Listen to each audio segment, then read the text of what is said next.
Let's just dive right in, shall we? Welcome back to The Explainer. Today we're actually wrapping up Module 2 of our free and open source software series for SMEs. And to close things out, we're zeroing in on a genuinely unique little tool called Monica. So I want you to ask yourself, does your CRM actually fit your relationships? Not every interaction a small business has fits perfectly into some rigid, traditional sales pipeline. If you're a freelancer, a consultant, or really anyone running a relationship-driven business, you've probably felt that crunch, right? The feeling that standard pipelines just completely miss the personal, nuanced details you actually need to remember. Well, today, we're looking at a piece of software built entirely around capturing those exact little details that make human relationships work. Here's our quick roadmap for today. We'll look at the relationship management problem, officially meet Monica, break down the key features and costs, walk through a real-world scenario, go over implementation and limitations, and then finally wrap up Module 2. All right, Section 1, the relationship management problem.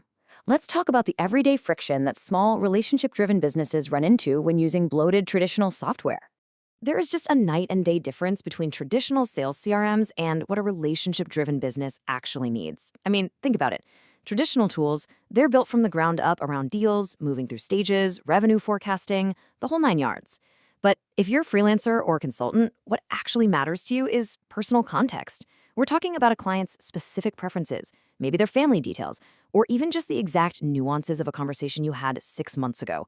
Trying to cram all that rich personal context into a rigid, sales-focused tool just feels totally awkward, doesn't it?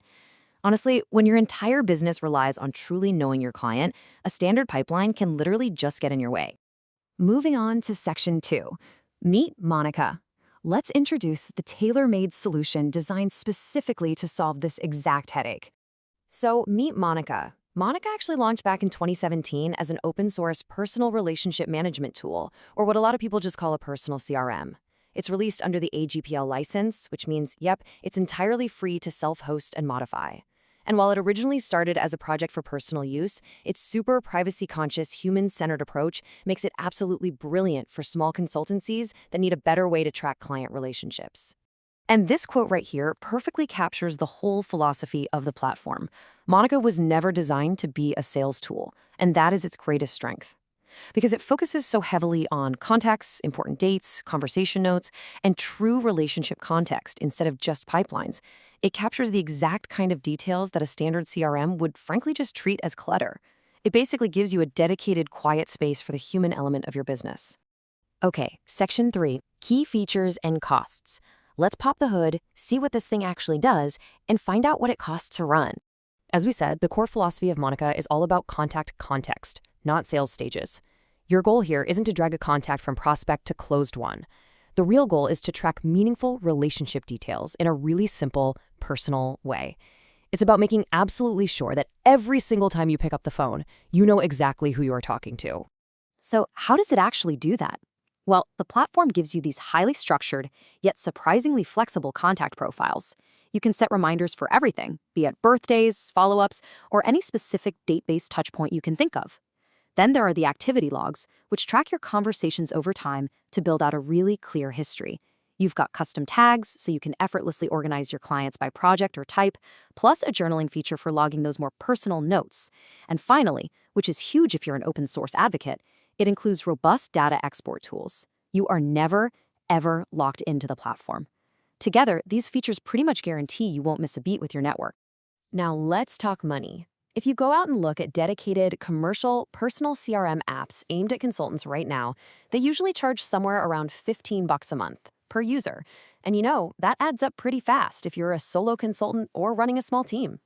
But in contrast, if you choose to self-host Monica on a minimal VPS setup, you're looking at just $5 to $10 a month. So the real takeaway here is that you are getting highly focused, comparable relationship tracking functionality, but at a modest, meaningful saving.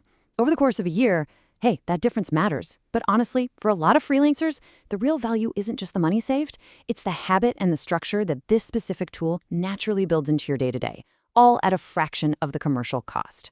Moving to Section 4, a real-world scenario. Let's actually anchor these features into a tangible example so we can see how this plays out in the real world. Picture this. You've got an independent management consultant, and they're juggling 20 long-term client relationships. And obviously, every single one of those relationships carries deeply personal context. Now, before using a dedicated tool, imagine our consultant is just relying on their own memory, maybe some scattered notes across 3 different apps. Inevitably, they're going to drop the ball, right? They'll miss an important milestone or completely forget some key preference a client mentioned in passing 6 months ago. But look what happens when they make the shift over to Monica. By adopting this tool, that consultant takes those messy, scattered notes and transforms them into structured records. Suddenly, every single client relationship has its own centralized hub for context, past history, and upcoming important dates. That huge mental load of just trying to remember everything, it's completely offloaded into a secure, organized system. And the result is pretty remarkable. This kind of structured logging leads directly to noticeably more thoughtful, personalized interactions. Think about it. When you casually remember a client's work anniversary, or you follow up on a really specific challenge they vented about 3 weeks ago, you build massive trust. It just proves that the real magic of Monica isn't merely the software itself, it's the habit of consistent logging it creates. That structure is what ultimately drives much stronger, long-term relationship retention. All right, Section 5, Implementation and Limitations. Before you run off and start installing things, let's look at a realistic blueprint for migrating over and be honest about the platform's limitations. It is absolutely crucial to understand what Monica is not built to do.